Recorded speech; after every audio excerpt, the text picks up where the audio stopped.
नमस्कार. I am doctor Gayatri Pandit. Welcome to my channel learning with Gayatri. आज आपण बघणार आहोत सुलभ भारती SSC बोर्ड पाचवीतला जो विठ्ठल रामजी शिंदे, महर्षी विठ्ठल रामजी शिंदे यांच्यावरती जो धडा आहे ना, तो आपल्याला आज बघायचा आहे. तर या धड्यामध्ये तुम्हाला विठ्ठल रामजी शिंदे हे जे समाज सुधारक जे होते ना, त्यांच्याबद्दलची माहिती दिलेली आहे. तर या धड्यामध्ये आपल्याला काय काय आहे त्याच्याबद्दलची आज आपण चर्चा करणार आहोत. तर बघूया आपण. विठ्ठल रामजी शिंदे, विठ्ठल रामजी उर्फ अण्णासाहेब शिंदे यांचा जन्म जमखंडी गावी झाला. तर हे यांचं जे निकनेम होतं त्यांना अण्णासाहेब म्हटलं जायचं. विठ्ठल रामजी उर्फ अण्णासाहेब शिंदे यांचा जन्म कुठे झाला होता? जमखंडी या गावी. तुम्हाला प्रश्न विचारण्यात येईल बरं का. विठ्ठल रामजी शिंदे यांचा जन्म कुठे झाला होता असा जर प्रश्न आला तर कुठे तेवढंच बाजूला काढायचं आणि तिथे काय लिहायचं? जमखंडी. जमखंडी हे गाव कर्नाटकात आहे आणि तिथे त्यांचा जन्म झाला होता. पुढे बघू. अण्णासाहेबांच्या वडिलांचे नाव रामजी आणि आईचे नाव यमुनाबाई होते. इथे त्यांची जी फॅमिली आहे त्या फॅमिलीमध्ये त्यांचे आई वडील जे आहेत त्यांची नावं आपल्याला दिलेली आहेत. इथं तुम्हाला अजून एक प्रश्न विचारण्यात येईल. विठ्ठल रामजी शिंदे किंवा अण्णासाहेब शिंदे असं ह्यापैकी कुठलंही तिथे नाव वापरलं जाईल. त्यांच्या आई वडिलांची नावं सांगा. मग आईचं नाव सांगायचं आणि वडिलांचं नाव सांगायचं. आईचं नाव काय? यमुनाबाई. आणि वडिलांचं नाव काय? रामजी. तुमच्या लक्षात आलं कसे प्रश्न विचारण्यात येतील तुम्हाला. लहानग्या विठ्ठलला खेळाची अत्यंत आवड होती. तुम्हालाही आहे. सगळेजण आपण खेळतो. ह्या वयात तर तुम्हाला खेळायला खूप आवडतं. लहानग्या विठ्ठलला खेळाची अत्यंत आवड होती. अत्यंत म्हणजे खूप. आवड म्हणजे लाईक. त्याचं जे लाईकिंग होतं ना, त्याला खेळायला खूप आवडायचं. हुतुतू, खो खो, सूरपारंब्या यासारखे खेळ खेळण्यात लहानगा विठ्ठल सदैव पुढे असे.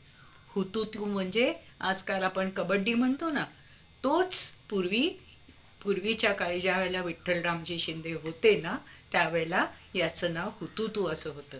आपण जसं कबड्डी कबड्डी कबड्डी असं करत एंट्री करतो ना, तसंच त्यावेळेला हुतुतू तू तू तू तू तू अशी एंट्री व्हायची आणि मग पुढच्या पार्टीमध्ये आपल्याला जाऊन तिथल्या लोकांना, तिथल्या खेळाडूंना आपल्याला आऊट करायचं असायचं. तर ह्यामध्ये हे अतिशय पुढे होते आणि त्यांना ते खेळ आवडत होते. कुठले कुठले खेळ त्यांना आवडत होते? हुतुतू, खो खो, सूरपारंब्या. खो खो पण तुम्हाला माहिती आहे, आजकाल खेळला जातो खो खो. हे हुतुतू किंवा कबड्डी आणि खो खो हे जे खेळ आहेत ना, हे आपले नॅशनल खेळामधले हे खेळ आहेत. नॅशनल खेळ जे आहेत ना आपले भारताचे नॅशनल गेम्स, याच्यामध्ये खो खो आणि हुतुतू किंवा आजकालच्या भाषेमध्ये आपण बोललं तर कबड्डी हा खेळ नॅशनल खेळामधला समजला जातो. ते लक्षात घ्या तुम्ही. विठ्ठल रामजींना कुठले खेळ आवडत होते? कुठले खेळ आवडत होते? हुतुतू, खो खो, सूरपारंब्या. सूरपारंब्या हा जो खेळ आहे ना, हा खेळ बागेमध्ये खेळला जातो. ज्या ठिकाणी पारंब्या असतात ना, त्या पारंब्यांशी हा खेळ खेळला जातो.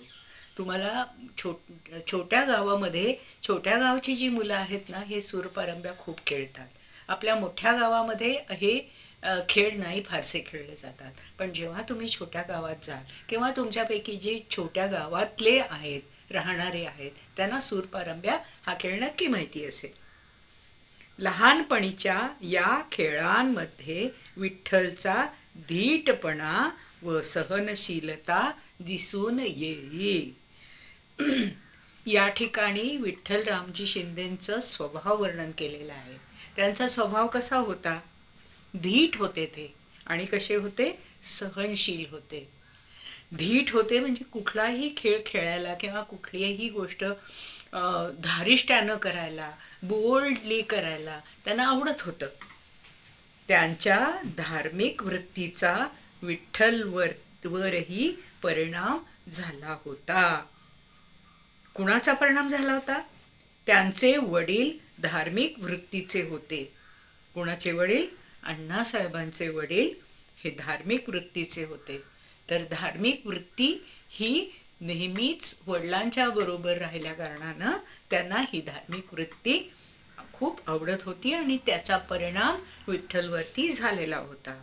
तर त्यामुळं काय झालं? आता विठ्ठल रामजी शिंदेंचे जे स्वभाव वैशिष्ट्य आहे ना, त्याच्यामध्ये धार्मिक वृत्ती हा एक स्वभाव वैशिष्ट्याचा अधिक त्याच्यामध्ये तयार झाला. एक अधिक गोष्ट आपल्याला त्यांच्या स्वभावातली समजली. सर्व जाती धर्माचे लोक त्यांच्या घरी येत असत. काय व्हायचं? वडील जरी धार्मिक वृत्तीचे होते तरी ते डिस्क्रिमिनेशन कधी करत नव्हते. आणि हा स्वभाव जो होता त्याच्या वडिलांचा, तर तो स्वभाव विठ्ठल रामजी शिंदेनी ऑब्झर्व केला होता आणि तो त्यांना दिसत होता, नेहमी दिसत होता. सर्व जाती धर्माचे लोक त्यांच्या घरी येत असत. माणसात भेद करणे योग्य नाही याचे संस्कार घरातील वातावरणामुळे लहानग्या विठ्ठलच्या मनावरती हे संस्कार झाले. कोणते कोणते संस्कार झाले? लोकांच्या मध्ये डिस्क्रिमिनेशन करायचं नाही, माणसांमध्ये भेद करणे योग्य नाही, हे याचा संस्कार घरातील वातावरणामुळे लहानग्या विठ्ठलच्या मनावर उमटला.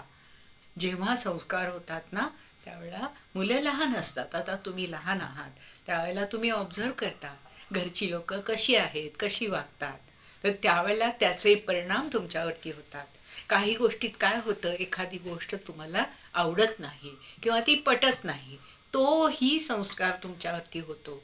ही गोष्ट बरोबर नाही आहे. आसपासचे लोक असतात, मित्रमंडळ असतं तुमचं, कोणी काय वागत असतं, कोणी काय करत असतं, नाही नाही हां हे बरोबर नाही आहे, असं आपण नाही करायचं. असे संस्कार तुमच्या मनामध्ये तुम्ही जेव्हा तुम्ही ज्या सराउंडिंगमध्ये राहता, ज्या वातावरणात तुम्ही राहता, त्याचे संस्कार तुमच्यावरती होत असतात. तसेच त्याच प्रकारानं विठ्ठल रामजी शिंदेंच्यावरती हे धार्मिक संस्कार किंवा माणसांमध्ये भेद करणे योग्य नाही असे संस्कार त्यांच्या मनावरती झाले. आता पुढे बघा. छोटा विठ्ठल अवघा 4 वर्षाचा होता.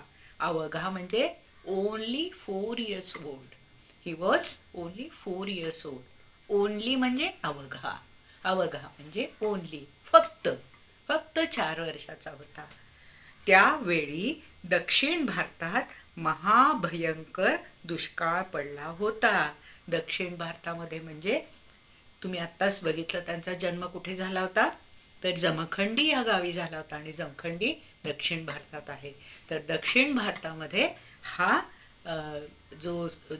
जे दुष्काळ आला होता त्या दुष्काळामध्ये लोकांना अतिशय अडचण होत होती.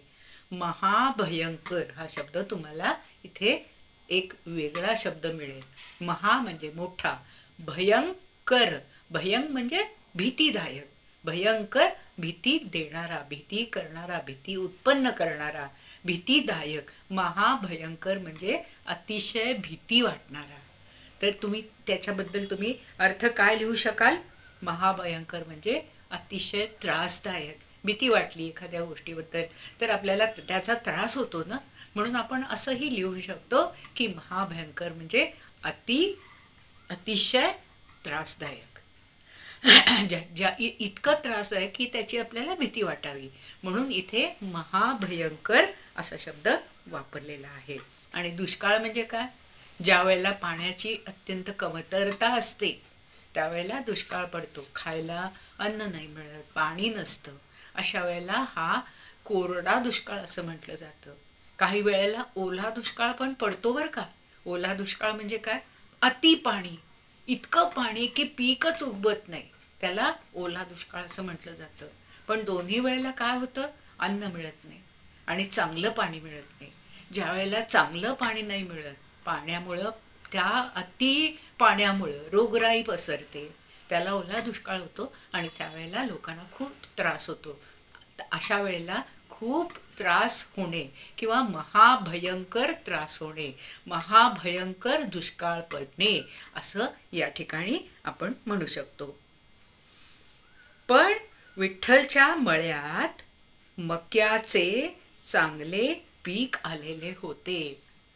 पण विठ्ठलच्या मळ्यात म्हणजे फार्म्समध्ये, त्याची जे शेती होती, त्याचे जे फार्म होतं, त्या फार्ममध्ये मक्याचे चांगले पीक आले होते. मक्का म्हणजे काय? तुम्ही खाता ना, कॉर्न, कॉर्न खाता ना, भाजून खाता. तुम्ही ट्रिपला जाता त्या ठिकाणी भाजलेलं कॉर्न मिळतं तुम्हाला, ते कॉर्न म्हणजे मराठीमध्ये मका. मका म्हणजे तुम्ही इंग्लिशमध्ये कॉर्न म्हणू शकता. तर मक्याचं चांगले पीक आलेले होते आणि मका आपण खातो.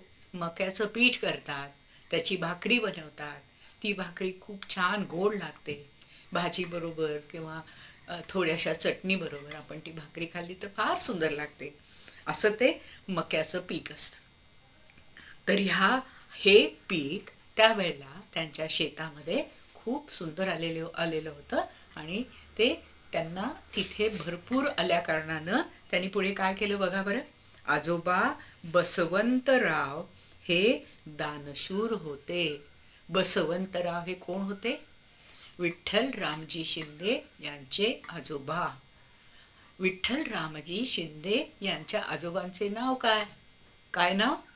बसवंतराव. विठ्ठल रामजी शिंदे यांच्या आजोबांचे नाव बसवंतराव. तर हे दानशूर होते. हे दान करायचे, लोकांना द्यायचे, लोकांना मदत करायचे, असा त्यांचा स्वभाव होता.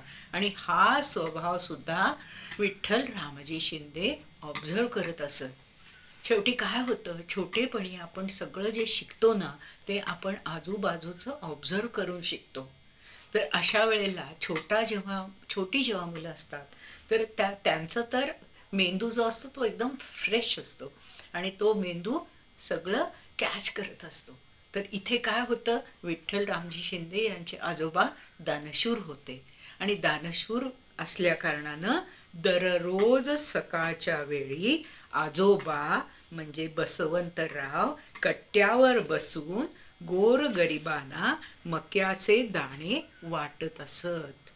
आता बघा, शेतात पीक भरपूर आलंय, तर त्यांनी घरात, मी नाही देणार कोणाला, ते माझं पीक आहे, असं केलं का? नाही. तर त्यांनी काय केलं, त्यावेळेला जे काही लोकांना गरज होती, कारण जो दुष्काळ पडलेला होता, त्या दुष्काळामध्ये मक्याचे दाणे त्यांचे आजोबा सगळ्यांना वाटत असत की लोक ही घेऊन जाऊ देत, आपल्या घरी ते दाणे पिसू देत, दाणे त्याचं पीठ करू देत आणि ते पीठ केल्यानंतर त्याची भाकरी करता येते, तर ती भाकरी खाऊ देत. ह्यासाठी त्यांचे आजोबा काय करायचे, आजोबा रोज कट्ट्यावर बसून गोरगरिबांना, म्हणजे पुअर माणसं जी गरीब होती ते तिथे यायची आणि त्या आजोबांच्याकडनं मक्याचे दाणे घेऊन जायची आणि आपल्या घरी त्याची भाकरी बनवत असत. पुढे बघा, आजोबांना या कामी विठ्ठल ही मदत करत असे. बघा बरं, विठ्ठल मदत करणारा होता. विठ्ठलाला मदत करणं आवडत होतं. विठ्ठल रामजी शिंदे यांना मदत करायला खूप आवडत असे. त्यामुळे ते काय करत, आजोबांच्या बरोबर बसून लोकांना मक्याचे दाणे देत असेत. आजोबांना ते मदत करत असत आणि मदत करून लोकांच्या पर्यंत ते दाणे पोचवणं हे काम ते आवडीनं करत असत. लोक विठ्ठलचे कौतुक करत व आशीर्वाद देत. आता विठ्ठलचं कौतुक का व्हायचं बरं? कारण विठ्ठल काय करायचा, सगळ्यांना एकतर मदत करायचा आणि लोकांना दान देण्यामध्ये आजोबांची मदत करत असे आणि ह्यामुळं लोकांना त्यांचं कौतुक वाटत होतं. तुम्ही सुद्धा तुमच्या घरच्यांना जेव्हा मदत करता त्यावेळेला लोक तुम्हाला शाबासकी देतातच ना.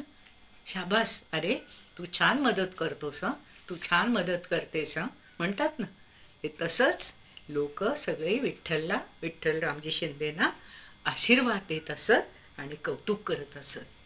लोक कशाचं कौतुक केलं लोकांनी, तर ते दान करण्यामध्ये विठ्ठलरामजी आजोबांची मदत करत असत याचं कौतुक लोकांना खूप वाटत होतं आणि लोक त्याला आशीर्वाद देत असत. एकदा काय झालं, विठ्ठल जेवायला बसला होता. आता हा एक प्रसंग तुम्हाला सांगितला आहे. लेखक कोण आहेत हे? दहातोंडे, डॉक्टर दहातोंडे यांनी तुम्हाला विठ्ठलरामजी शिंदेच्या जीवनामध्ये आलेला एक प्रसंग इथे वर्णन केलेला आहे बरं का. एकदा काय झालं, विठ्ठल जेवायला बसला. समोर ताट होते. ताटामध्ये आपण जेवायला घेतो ना, आपण सध्या प्लेट्समध्ये जेवतो तसं त्या काळी ताटात जेवलं जायचं. ताटामध्ये काय काय तिथे ताटामध्ये ते जेवत होते. ताटामध्ये घास होते त्यांच्या. तेवढ्यात काय झालं, तेवढ्यात एक भिकारी दाराशी आला जो भुकेलेला होता. आता विठ्ठलरामजी शिंदेनी काय केलं बघा. त्या भुकेलेल्या माणसाला विठ्ठलने आपले ताट दिले. त्याच्या ताटामध्ये स्वतःचा घास खात असताना सुद्धा समोरचा जो भिकारी होता त्या भिकाऱ्याला भूक लागली आहे हे लक्षात घेऊन आपलं ताटच त्याला देऊन टाकलं. बघा बरं, त्या माणसाबद्दल ह्या विठ्ठलरामजी शिंदेना किती प्रेम वाटलं असेल. आपलं स्वतःचं ताट देणं हे करता का तुम्ही कधी? तुमच्या हातात असलेलं चॉकलेट पटकन आपल्या बहिणीला, आपल्या कुणाला द्यावंसारखं आपल्याला वाटतं का? वाटलं पाहिजे. आपण विठ्ठलरामजी शिंदेचा धडा का वाचतोय, तर विठ्ठलरामजी शिंदेचे जे गुण आहेत ते त्या गुणांबद्दल आपण विचार केला पाहिजे आणि ते गुण आपल्यामध्ये आणले पाहिजेत. आता इथं बघा हा गुण दिसतो. तेवढ्यात एक भिकारी दाराशी आला. त्या भुकेलेल्या माणसाला विठ्ठलने आपले ताट दिले. हा दयाळूपणा विठ्ठलमध्ये जन्मजातच होता. इथे विठ्ठलरामजी शिंदेचा अजून एक गुण आपल्याला लेखकांनी सांगितला आहे. कुठला तो? विठ्ठलमध्ये जन्मजात असलेला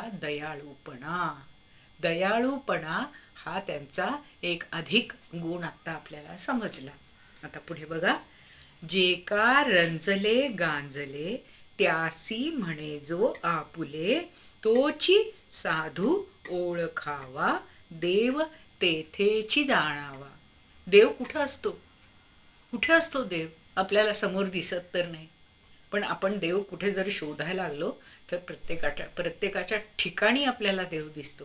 गुणामधून दिसतो. जे गुण असतात, जे गुण जिथं गुण दिसतात तिथं देव असतोच असतो. जिथं गुण दिसतात तिथे देव आहे. देव हा पूर्णपणे गुणांनी युक्त असा कन्सेप्ट आहे. तर इथे बघा, जे का रंजले गांजले, ज्यांना काही त्रास आहे, जे रंजले गांजलेले आहेत, ज्यांना दुःख आहे, त्यासी म्हणे जो आपुले. त्यासी म्हणे, नुसतं म्हणायचं नाही, त्यांना म्हणतो आणि तसंच वागतो, कारण त्यांना तो आपलं म्हणत असतो. त्यासी म्हणे जो आपुले म्हणजे स्वतःचे आपले. तोची साधू ओळखावा. हाच सज्जन मनुष्य असतो. हाच कोण असतो? चांगला मनुष्य असतो. देव तेथेची जाणावा. चांगल्या ठिकाणी, चांगल्या गुणांच्या ठिकाणीच देव असतो हे जाणलं पाहिजे आपण. देव कुठं असतो? चांगल्या गुणांमध्ये. जिथं चांगले गुण आहेत तिथंच देव असतो. बाकी ठिकाणी देव शोधायची गरजच नाही. या संत तुकारामांच्या अभंगवाणीचा ठसा विठ्ठलच्या हृदयावर आयुष्यभर उमटला होता. आता हा अभंग कुणाचा आहे? तुकारामांचा अभंग आहे. इथं सांगितलं बघा लेखकांनी. लेखक कोण? दहातोंडे. त्यांनी इथे सांगितलं आपल्याला की हा अभंग तुकारामांचा आहे. तुकाराम असं मानत होते आणि त्यांनी ते जे मानत होते ते ह्या अभंगामध्ये त्यांनी उद्धृत केलेला इथे सांगितलेला आहे. या संत तुकारामांच्या अभंगवाणीचा ठसा म्हणजे इम्पॅक्ट कोणता होता, तर तुकारामांच्या ह्या अभंगाचा इम्पॅक्ट विठ्ठलच्या मनावरती कायमचा होता. अगदी लहानपणापासून, जेमतेम 4 वर्षाचे विठ्ठलरामजी शिंदे आहेत त्यावेळची ही गोष्ट आहे. बघा बरं, 4-5 वर्षाचा हा छोटा मुलगा मनामध्ये कशी भावना ठेवतो आणि अभंगवाणीचा विठ्ठलच्या मनावरती काय परिणाम झालेला होता हे आपल्याला इथे दिसून येतं. पुढे बघा, समाज सुधारणा करण्याचा अखंड ध्यास घेऊन विठ्ठलरामजी शिंदे आयुष्यभर कार्य करत राहिले. हा सगळा जो इम्पॅक्ट आहे, जो आपण आता वाचला, हा जो परिणाम त्यांच्या मनावर झालेला होता, तोच परिणाम त्यांच्यावरती कायमचा, त्यांच्या आयुष्यभर त्यांच्या मनामध्ये हा परिणाम कायमचा राहिलेला होता. आणि हा परिणाम या परिणामामुळे त्यांनी काय केलं, आयुष्यभर समाजसेवा केली. कुणाला मदत करणं, कुणाला कुठल्याही प्रकारची मदत करणं, हे सगळं विठ्ठलरामजी शिंदे किंवा अण्णासाहेब शिंदे यांनी आयुष्यभर केलं. आणि हेच कार्य त्यांनी आयुष्यभर ते केलेलं आहे आणि हे करत राहिले शेवटपर्यंत. आता याच्यामध्ये विठ्ठलरामजी शिंदेचे जे गुण दिसतात ते खूप चांगले गुण दिसतात आणि त्या गुणांच्या ठिकाणीच देव असतो असं ह्या लेखकाला सांगायचं आहे. आता इथं तुम्हाला आणखीन काही गोष्टी तुम्हाला समजतील. आता या लेसनमध्ये तुम्हाला काही वेगळे शब्द आले असतील, वेगळे कदाचित तुम्हाला ते नसतील सुद्धा, पण त्याचे अर्थ तुम्हाला कित्येक वेळेला नाही समजत. तुम्हाला कानावर पडलेले असतात ते शब्द, पण होतं का त्याचा अर्थ नेमका आपल्याला माहिती असत नाही. आणि नेमका जेव्हा आपल्याला हा अर्थ माहिती असतो त्यावेळेला तो आपल्या भाषेत, आपल्या लेखनामध्ये तो शब्द आपल्याला छान वापरता येतो, जेव्हा आपल्याला त्याचा अर्थ चांगल्यापैकी समजतो. आता मी मगाशी सांगितलं, अवघा 4 वर्षाचा होता. कोण होता? विठ्ठलरामजी शिंदे. हे अवघे 4 वर्षाचे होते. आता अवघा हा शब्द आपण एरवी वापरतोच असं नाही, काही लोक जरूर वापरतात अवघा हा शब्द. तर इथे अवघा म्हणजे फक्त, ओनली 4 years old. तर इथे अवघा म्हणजे फक्त. महाभयंकर याचा अर्थ मी तुम्हाला सांगितला. महा म्हणजे मोठा, भयं म्हणजे भीती, आणि भयंकर म्हणजे भीतीदायक, भीती उत्पन्न करणारा. म्हणजे काय? त्रासदायक. भीती जेव्हा खूप वाटते त्याला त्रास होतो ना, तर त्याचा अर्थ आपण काय लिहू शकतो? अतिशय त्रासदायक. पुढे बघा, दुष्काळ. आता दुष्काळ मी मगाशी 2 प्रकारचे सांगितले, एक कोरडा दुष्काळ आणि एक ओला दुष्काळ. आता या ठिकाणी ह्या लेखामध्ये, या माहितीमध्ये विठ्ठलरामजी शिंदेंच्या या जीवनामध्ये कोरडा दुष्काळ आला होता. त्यावेळेला खायला अन्न नव्हतं. तर कोरडा दुष्काळ म्हणजे पाऊस न पडणं, पीक न होणं, आणि पीक न झाल्या कारणानं लोकांना खायला अन्न न मिळणं, म्हणजे हा कोरडा दुष्काळ असतो. तर त्या ठिकाणी दुष्काळ म्हणजे पाण्याची व अन्नधान्याची कमतरता. आता मी सांगितलं ना, जेव्हा पाऊस पडत नाही त्यावेळेला धान्य पिकत नाही, आणि त्यावेळेला पाणीही कमी असतं आणि धान्यही कमी असतं. त्याला दुष्काळ म्हटलं जातं. दानशूर. दानशूर, दानशूर, दान म्हणजे देणे, आणि शूर ह्याचा अर्थ देणारा मनुष्य. दानशूर म्हणजे दान करणारा. धान्य, पैसे, कपडे दान करणे म्हणजे दानशूर. दान करणारी व्यक्ती ही दानशूर असते. दानशूर व्यक्ती म्हणजे धान्य, कपडे, ज्या काही समोरच्या माणसाला गरजेच्या वस्तू असतात त्यावेळेला त्या देणे, अशी देणारी जी व्यक्ती असते त्याला दानशूर व्यक्ती म्हणतात. आणखीन बघा, कट्टा. कट्टा आपण म्हणतो ना, स्वयंपाकघराचा कट्टा म्हणतो ना, त्या ठिकाणी एक फ्लॅट असा एक पीस असतो आणि त्याच्यावरती आपली घरातली माणसं काम करतात स्वयंपाकाचं. तर कट्टा म्हणजे काय? तर एक फ्लॅट अशी जागा असते तर त्या ठिकाणी बसलं जातं. हा कट्टा जो असतो, हा कट्टा घरासमोर असू शकतो, गावामध्ये असू शकतो, एखाद्या झाडाखाली असा गोल बनवलेला असतो, त्यालाही कट्टा असं म्हटलं जातं. तर कट्टा म्हणजे काय? घरासमोरचा ओटा किंवा नुसता ओटा म्हणून दिलं तरी हरकत नाही. तर ही जागा जी असते, तर ती जागा जी असते त्याला कट्टा किंवा ओटा असं म्हटलं जातं. तर तुम्हाला हे सगळं आजचं हे सगळं तुम्हाला व्यवस्थित समजलं असेलच. तर तुम्हाला यामध्ये काही शंका असेल तर मला जरूर कळवा. मला मला लाईक करा, मला शेअर करा आणि मला सबस्क्राईब करा. धन्यवाद.